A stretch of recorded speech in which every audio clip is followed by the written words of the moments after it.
Hey, back from Dragon Con. Got a few updates.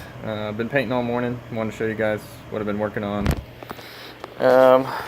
Guns again, but got all the little locks done. So, little green glow on the top, lenses. These take a while to hand paint all that stuff. So, a lot of time on those this morning. Got 6 of those for all the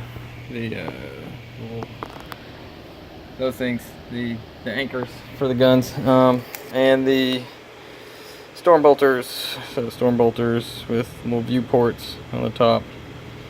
A little bit of edging. God, it won't focus. There we go. Battle damage, weathering, all that good stuff. I wanted to take you over to the other studio. Been working on stuff. Emmy's working on a leather project, but this is one of the things we painted up before we left for the dragon horns. So this is some more of the prop stuff that we do.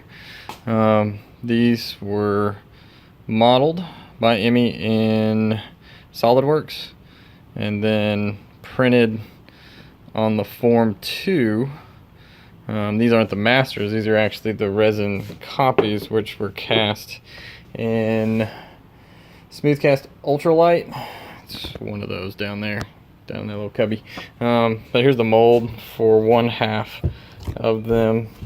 So we got our registration marks, the mold. We've got one in foam that we've done too, and we're kind of experimenting with different foams. But this stuff, the Mold Max 25, yeah, 25 works really good. Not quite as rigid as the 30, so it gives you a little bit of play. But there's a little wood blocks that we've been using to do the foam casting to try and keep everything locked in. But this is the rest of the shop. So here, quick pan around. We got a whole bunch of workstations. A lot of stuff going on all the time. Of course, we play Warhammer in here. Usually on the weekends. Board games, tons of board games, storage, minis. Actually gonna move that drawing board out of here. But yeah, the casting's pretty cool. There's our vacuum chamber. Got some of the miscasts from the foam stuff down here. Some of the foam horns and that, trying to play with mixing together 2 different materials and that, you know, wasting money, that kind of good stuff. But yeah, Emmy's working on some bracers for Legend of Zelda, so Zelda's bracers. But yeah, got airbrush hookups at every station. We got our nice big 8-gallon compressor down there.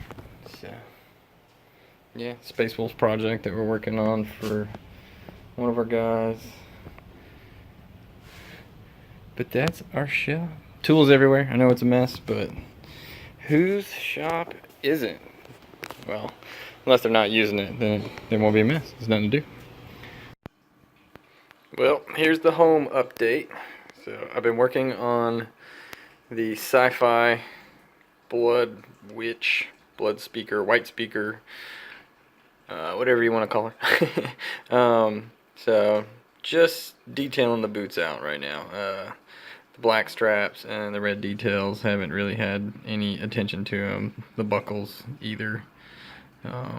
But starting to get some good highlights on the heel, the little details, the little holes that are in the boot, bringing out the folds there.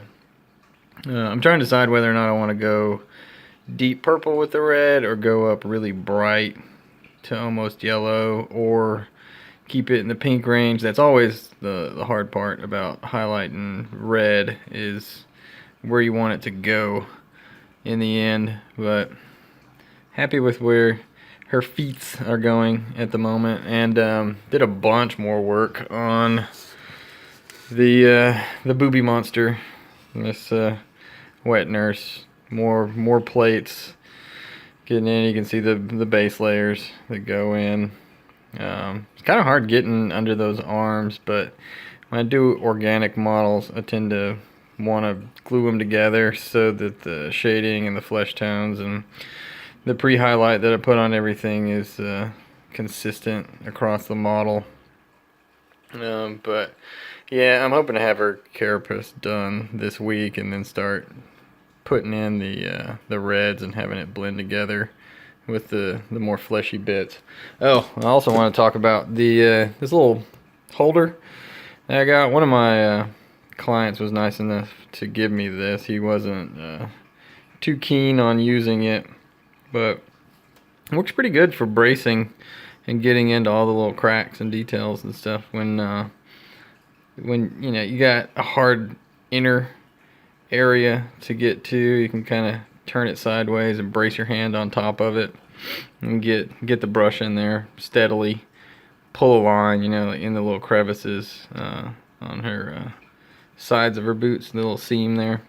Those were kind of tricky to get into with the brush, but they came out pretty clean with the help of the little brace here. It has a little latch that comes apart. You can slide this thing off and pull the cork out. The cork's split down the middle, so that little pin that's in the bottom of her shoe is just pressure fit, and that's also, it's drilled into the bottom of her foot. I've gotten pretty good at drilling really small feet over the years. Sometimes you just can't do it, so if I can't get an 18 gauge wire in the bottom of a foot, I'll usually just lay it sideways across the back of the foot and just have them kind of stand on it. But it's always nice to have that little brace when you're painting models, something that it's connected to, and it's not going to want to fall or kind of chip off over time. But yeah, that's it for the home update. I don't think there's anything else